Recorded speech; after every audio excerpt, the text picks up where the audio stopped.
नमस्कार दोस्तों, प्यारी टेल्स में आपका स्वागत है। दोस्तों, आज मैं आपके लिए लेकर आई हूँ मुंशी प्रेमचंद की कहानी शूद्र। कहानी आपको पसंद आती है तो कृपया वीडियो को लाइक करिएगा। चैनल को सब्सक्राइब नहीं किया है तो कर लीजिएगा। तो आपका ज़्यादा समय न लेते हुए शुरू करते हैं आज की कहानी शूद्र। गाँव के सिरे पर एक माँ बेटी झोपड़ी में रहती थी। माँ विधवा थी तो बेटी कुंवारी। घर में और कोई आदमी न था। बेटी गौरा बाग से पत्तियां बटोर कर लाती तो माँ गंगा भाड़ झोंकती थी। इससे सेर भर अनाज मिल जाता तो दोनों खाकर सो पड़ती थी। इसी से उनका गुजर बसर हो रहा था। हर माँ की तरह गौरा की माँ को भी हमेशा यही चिंता रहती थी कि किसी तरह उसकी बेटी की सगाई हो जाए। पति के मर जाने के बाद गंगा ने कभी दूसरा घर नहीं बसाया, ना ही कोई रोजगार शुरू किया था। तब भी माँ बेटी सुकून से रहती थी। इस बात को लेकर गांव के लोगों पर माँ बेटी पर संदेह होता था। सबके मन में यही सवाल आता था कि दोनों स्त्रियां कोई धंधा नहीं करती, कोई मर्द भी नहीं है, तो फिर ये इतने आराम से कैसे रहती हैं। कभी इन्हें किसी के सामने हाथ फैलाते नहीं देखा। कुछ न कुछ गड़बड़ जरूर है। शूद्रों की बिरादरी बहुत छोटी होती है। 5-10 कोस से अधिक उनका दायरा नहीं होता। आखिर क्या कारण है कि कोई गौरा से शादी के लिए तैयार नहीं होता। गौरा की शादी के लिए माँ बेटी ने साथ कई तीर्थ यात्राएं की, उड़ीसा तक हो आए, लेकिन कुछ हल नहीं निकला। गौरा सुंदर और सुशील थी, लेकिन किसी ने उसे कुएं पर हंसते बोलते नहीं देखा था। उसकी निगाहें कभी ऊपर न उठती थी। उसकी ये हरकत गांव वालों के शक को और मजबूत करती थी। सभी को यही लगता कि कोई स्त्री इतनी सती कैसे हो सकती है। दिन गुजरते गए। गौरा की माँ चिंता में घुलती जा रही थी। उधर गौरा की सुंदरता, उसकी जवानी गांव वालों की नज़रों में चुभ रही थी। एक परदेसी गांव से दूर नौकरी की खोज में कलकत्ता जा रहा था। 10-12 कोस दूर पहुंचते उसे रात हो गई। उस समय वह एक गांव में पहुंचा था। वह लोगों से किसी कहार का घर पूछते हुए गंगा के घर पहुंचा। परदेसी को देख गंगा बहुत खुश हुई। गंगा में उस परदेसी से उसका नाम पूछा तो परदेसी ने बताया कि उसका नाम मंगरू है। इसके बाद गंगा ने मंगरू का खूब आदर सत्कार किया। उसके लिए अच्छे पकवान भी बनाए। धीरे धीरे दोनों की बातचीत भी बढ़ने लगी। इसी दौरान शादी की चर्चा भी छिड़ गई। मंगरू नौजवान था, तभी उसकी निगाह गौरा पर पड़ी।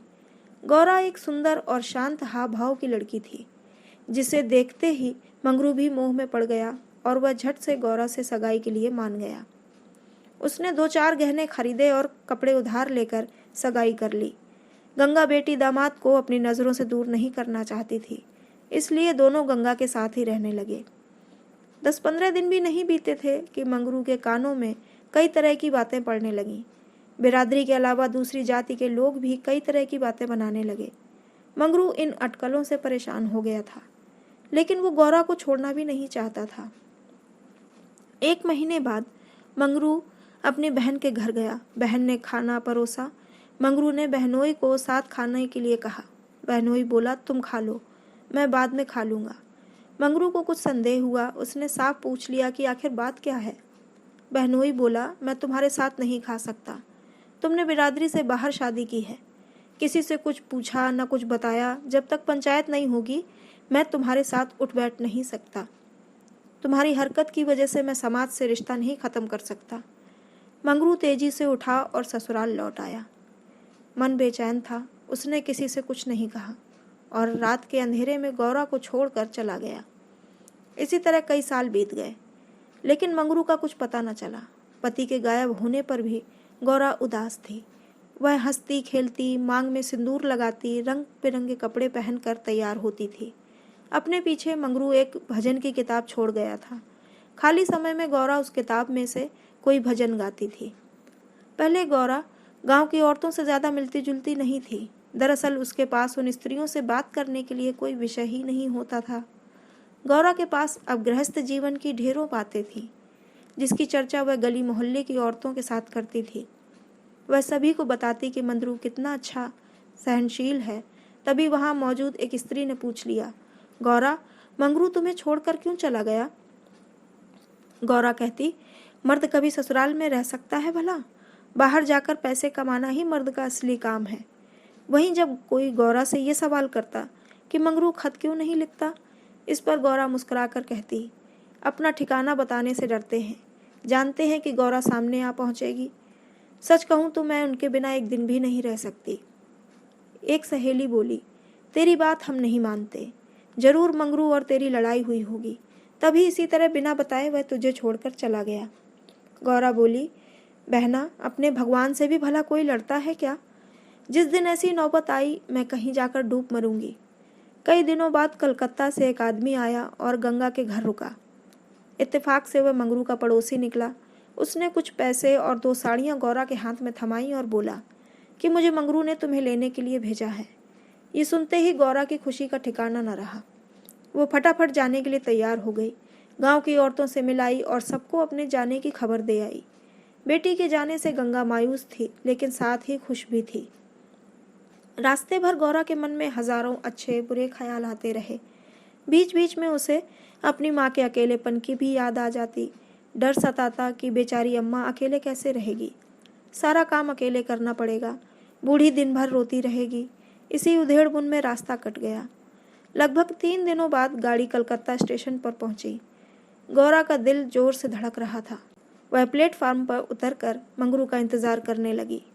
बूढ़ा बोला, मैंने आसपास सभी जगह देख लिया, लेकिन मंगरू तो कहीं दिखाई नहीं दे रहा है, शायद अब तक आया नहीं है। गौरा घबरा गई। तभी बूढ़ा बोला, चलो हम डेरा पर चलते हैं। उसे मालूम न था कि हम कौन सी गाड़ी से आ रहे हैं, ऐसे में भला उसकी राह देखने से कोई फायदा नहीं। गौरा बात मान गई और दोनों तांगे पर सवार होकर चल दिए। ये पहली बार था जब गौरा गांव से बाहर निकली थी। उसकी आंखें इधर उधर चीजों को निहारने में लगी हुई थीं। अचानक तांगा एक सुंदर और विशाल भवन के सामने रुका। गौरा उतरी और तेजी से सीढ़ियों के सहारे ऊपर चढ़ने लगी। मंगरू से मिलने की थोड़ी भी देरी उससे बर्दाश्त नहीं हो रही थी। तभी बूढ़े ने पहली मंजिल के एक कमरे की ओर इशारा करते हुए कहा, ये मंगरू का कमरा है, जाओ, वो अंदर ही पड़ा होगा। गौरा अंदर गई, लेकिन कमरे में कोई न था। कोने में खाट और 4-5 बर्तन पड़े हुए थे। वह बाहर आई और बूढ़े को बताया। बूढ़ा बोला, मंगरू काम पर गया होगा, शाम को लौटेगा, यहाँ वो किराए पर रहता है। कमरे में मंगरू को न पाकर गौरा थोड़ी मायूस हो गई, लेकिन शाम को मिलने की सोचकर मुस्कुराई और साफ सफाई में लग गई। उसने कमरे में झाड़ू लगाया, बर्तन धोए, नहा धोकर शाम का इंतजार करने लगी। रात देखते देखते शाम हो गई, लेकिन मंगरू का अब तक कोई पता न था। गौरा का मन फिर घबराने लगा। घना अंधेरा छा गया था, परंतु कमरे में एक दीपक तक न था। जब भी किसी की आहट होती तो गौरा को लगता मंगरू आया होगा, लेकिन दरवाजे पर कोई दस्तक न होती थी। कुछ देर बाद दस्तक हुई। गौरा दौड़ी और दरवाज़ा खोला। सामने बूढ़ा खड़ा था। गौरा बोली, वो अब तक आए क्यों नहीं? बूढ़ा बोला, अभी मैं मंगरू के दफ्तर से ही लौटा हूँ। साहब ने बताया कि मंगरू का ट्रांसफ़र हो गया है।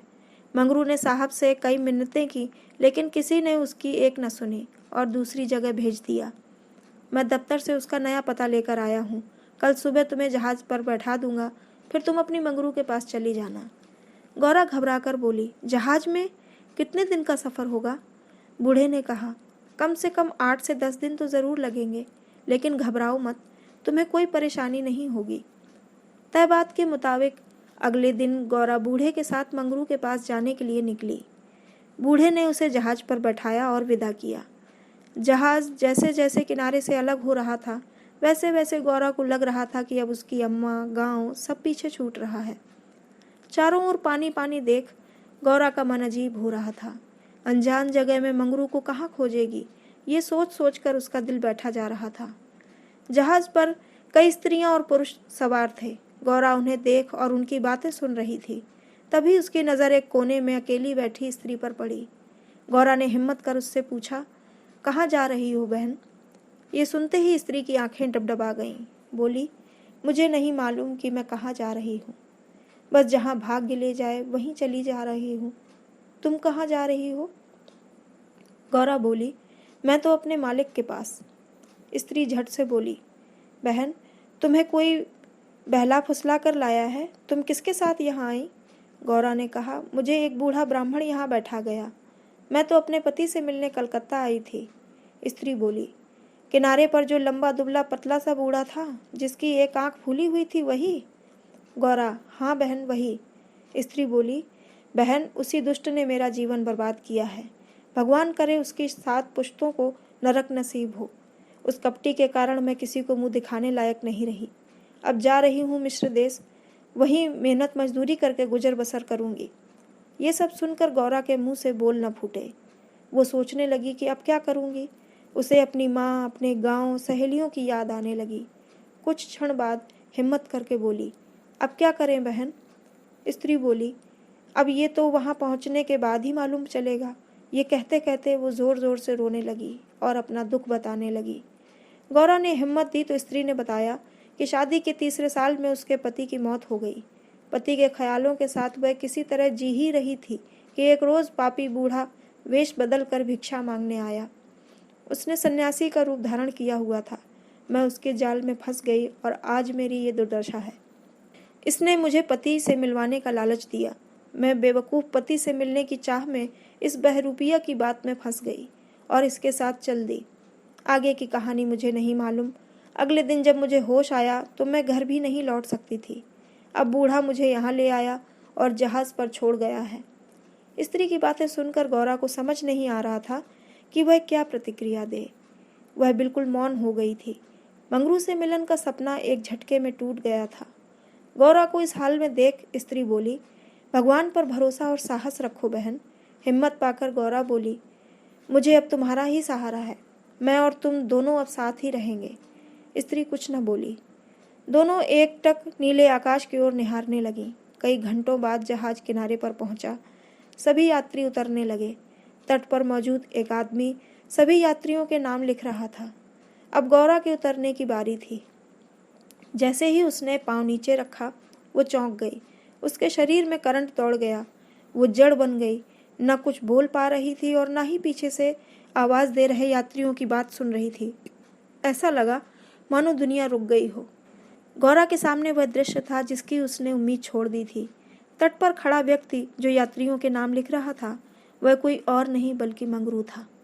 गौरा इस क्षण 7वें आसमान पर थी। उसकी खुशी छिपाए नहीं छिप रही थी। मंगरू ने अपना हाथ आगे बढ़ाया। गौरा ने प्रतिक्रिया न दी। इतने में यात्रा के दौरान मिली स्त्री ने गौरा को कोहनी मारी। गौरा लड़खड़ा गई। मंगरू ने उसे थाम लिया। स्त्री, क्या हुआ? इस आदमी को पहचानती हो? गौरा बोली, बहुत अच्छी तरह से। यही तो वे हैं जिनसे मिलने के लिए मैं घर से निकली। स्त्री बोली, अच्छा तो ये तुम्हारे पति हैं? अब तो तुम मेरे साथ ना आओगी, मुझे भूल जाओगी। गौरा बोली, क्या ऐसा भी हो सकता है भला? तुमने मुझे सहारा दिया है। मंगरू इन दोनों से दूर अपने काम पर लगा हुआ था। वह यात्रियों से जानकारियां जुटाने में व्यस्त था। गौरा कोने में खड़ी मंगरू को निहार रही थी। कुछ देर बाद उसका काम खत्म हुआ और वह गौरा के पास आया। मंगरू, तुम कौन हो? क्या नाम है तुम्हारा और कहाँ से आई हो? गौरा मंद मंद मुस्काई और बोली, गौरा नाम है हमारा, मदनपुर बनारस से आए हैं। मंगरू ने उसका हाथ थाम लिया और आंखों में आंसू लिए बोला, भला तुम यहाँ आई कैसे? गौरा ने उसके आंसू पूछे और चौंक कर बोली, तुमने ही तो बुलवा भेजा था, सो मैं आ गई। मंगरू को समझ में नहीं आया कि गौरा क्या कह रही है। उसने बोला, मैंने कब बुलावा भेजा? भला मैं तो पिछले 7 सालों से यहाँ कैद हूँ, चाह कर भी घर नहीं जा सका। गौरा घबरा कर बोली, तुमने बूढ़े को नहीं भेजा था मुझे लाने के लिए? मंगरू बोला, बिल्कुल नहीं। गौरा का मन छोटा हो गया। उसने इस जवाब की आशा न की थी। गौरा गुस्से में बोली, मैं कल ही यहाँ से चली जाऊंगी, मुझे तुम पर बोझ नहीं बनना। मंगरू बोला, अब तुम यहाँ से अगले 5 सालों तक नहीं जा सकती गौरा, यही यहाँ का नियम है। गौरा बोली, ठीक है, फिर मैं अलग रहकर अपना पेट पाल लूँगी, लेकिन तुम पर भार न बनूंगी। मंगरू बोला, तुम मेरे लिए कभी बोझ नहीं हो सकती गौरा, तुम सती हो, देवी हो। जिस बूढ़े आदमी ने तुम्हें बहकाया, उसी ने मुझे भी यहाँ भेजा है। आओ मेरे साथ, मेरे ठिकाने पर चलो, वहाँ आराम करने, फिर आगे बातें होंगी। ये स्त्री कौन है तुम्हारे साथ? गौरा बोली, ये मेरी सहेली है, यात्रा के दौरान जहाज़ पर मिली। इसका यहाँ कोई नहीं है, अतः ये मेरे साथ ही रहेगी। मंगरू मान गया। तीनों लोग पैदल चल दिए। तभी सामने से 2 लंबे चौड़े शरीर के आदमी आते दिखाई दिए। मंगरू के पास आकर दोनों आदमियों ने बोला, आज से ये दोनों औरतें हमारी। मंगरू के क्रोध का ठिकाना न था। मंगरू चिल्लाकर बोला, ये दोनों मेरे घर की स्त्रियां हैं, इन पर आंख तक न डालना। दोनों आदमी ठहाके लगाकर हंस पड़े। मंगरू का गुस्सा और बढ़ गया। तभी एक आदमी गौरा की ओर बढ़ा और उसका हाथ पकड़ने की कोशिश करने लगा। मंगरू चिल्लाया, छूना मत वरना अच्छा नहीं होगा। दोनों आदमी सहम गए और बाद में देख लेने की धमकी देकर आगे निकल गए। मंगरू, गौरा और उसकी सखी आगे बढ़ गए। मंगरू बोला, इसलिए मैं कह रहा था कि ये जगह तुम जैसी औरतों के लिए नहीं है। अचानक सामने से एक अंग्रेज आ पहुंचा। उसने मंगरू से कहा, जमादार, ये दोनों औरतें आज से मेरे कोठे में रहेंगी। मंगरू ने हाथ जोड़ दिए, बोला, साहब ये मेरे घर की औरतें हैं, इन्हें जाने दीजिए। अंग्रेज बोला, झूठ मत बोलो तुम। गौरा की ओर इशारा कर उसने कहा, इसको हमारी कोठी में भेज दो। मंगरू कांप गया और ना में सिर हिलाने लगा, लेकिन तब तक अंग्रेज आगे बढ़ चुका था। साहब की बात पर अमल करना जमादार का काम था। मंगरू समझ नहीं पा रहा था कि वो क्या करे। आखिरकार रास्ता खत्म हुआ। सामने मजदूरों के रहने के लिए मिट्टी के घर बने थे। बाहर दर्जनों की संख्या में स्त्री और पुरुष बैठे थे। सभी गौरा और सखी को गंदी नजरों से घूर रहे थे। किसी तरह नजर बचाकर मंगरू दोनों औरतों को घर ले गया और खुद दरवाजे पर बैठा रहा। दोनों स्त्रियां कमरे के भीतर अपने भाग्य को कोसती तो मंगरू दरवाजे पर बैठा रखवाली किया करता था। किसी तरह रात बीती। अगले रोज दिन किसी तरह कट गया। रात के तकरीबन 10 बजे दरवाजे पर दस्तक हुई। मंगरू निकला तो देखा सामने सिपाही खड़ा था। सिपाही बोला, चलो, तुम्हें साहब ने बुलाया है। मंगरू बोला, भाई तुम हमारे देश के आदमी हो, मुझ पर मुसीबत आन पड़ी है, मदद करो। जाओ साहब को कह दो कि मंगरू घर पर नहीं है। सिपाही बोला, ना बाबा, वह बहुत गुस्से में है, मैं ऐसा कुछ नहीं कह सकता, तुम साथ चलो। मंगरू के पास कोई चारा न था। वो सिपाही के साथ निकल आया। मंगरू को सामने देख साहब जोर से चिल्लाया, वह औरत कहाँ है? कल तुम उसे मेरे कोठे पर क्यों नहीं लाए? मंगरू ने हाथ जोड़ लिए और बोला, वह मेरी पत्नी है साहब। साहब बोला, वह दूसरी कौन थी फिर? मंगरू, मालिक, वह मेरी बहन है। साहब गुस्से में बोला, हम कुछ नहीं जानते हैं, तुम उन दोनों में से किसी एक को लेकर आओ, जल्दी। मंगरू साहब के पैरों में गिर गया और रोने लगा, लेकिन साहब का दिल नहीं पसीजा। उसने आदेश दिया, जल्दी एक स्त्री को लेकर आओ वरना तुम्हें कोड़े पड़ेंगे। मंगरू कोड़े खाने को तैयार हो गया। साहब नशे में था। उसने ना आओ सोचा ना ताओ, हंटर निकाला और कोड़े बरसाने शुरू किए। मंगरू की चीख निकल आई। साहब उसे लगातार कोड़े मारते रहे, लेकिन वह अपने घर की औरतों की इज्जत देने को तैयार न हुआ। उसने अपने प्राण त्यागना बेहतर समझा। इधर गौरा और सखी कमरे में बैठे मंगरू की बाट देख रही थी। उन्हें क्या पता कि मंगरू पर क्या बीत रही थी। अचानक किसी के चीखने रोने की आवाज़ सुनाई पड़ी। कान लगाकर सुना तो कलेजा मुंह को आ गया। ये मंगरू की आवाज़ थी। गौरा दौड़कर दरवाजे पर पहुंची। मंगरू की आवाज़ सुनकर उससे रहा न गया तो आवाज़ के पीछे दौड़ गई। फाटक खुला था। गौरा कोई है आवाज़ देने लगी, लेकिन जवाब न मिला। वह अंदर जा पहुंची। सामने मंगरू खुले बदन लहूलुहान खड़ा था और अंग्रेज उस पर चाबुक बरसा रहा था। गौरा से ये सहन नहीं हुआ। वह दौड़कर मंगरू से लिपट गई और बोली, इनके बदले जितना चाहो मुझे मार लो, लेकिन इन पर दया करो। अंग्रेज खुश होकर गौरा से बोला, तुम यहाँ मेरे पास रहोगी तो मैं इसे छोड़ दूंगा। गौरा बहुत असहाय महसूस कर रही थी, कुछ न बोली। वहीं मंगरू दर्द से करा रहा था। जिस साथ के लिए वह यह सब कर रहा था, उसकी आंखों के सामने वह उससे छूट रहा था। गौरा ने दिल में पत्थर रखकर कहा, मुझे तुम्हारी शर्त मंजूर है, लेकिन अपने पति के स्वस्थ होने के बाद मैं तुम्हारे पास आऊंगी।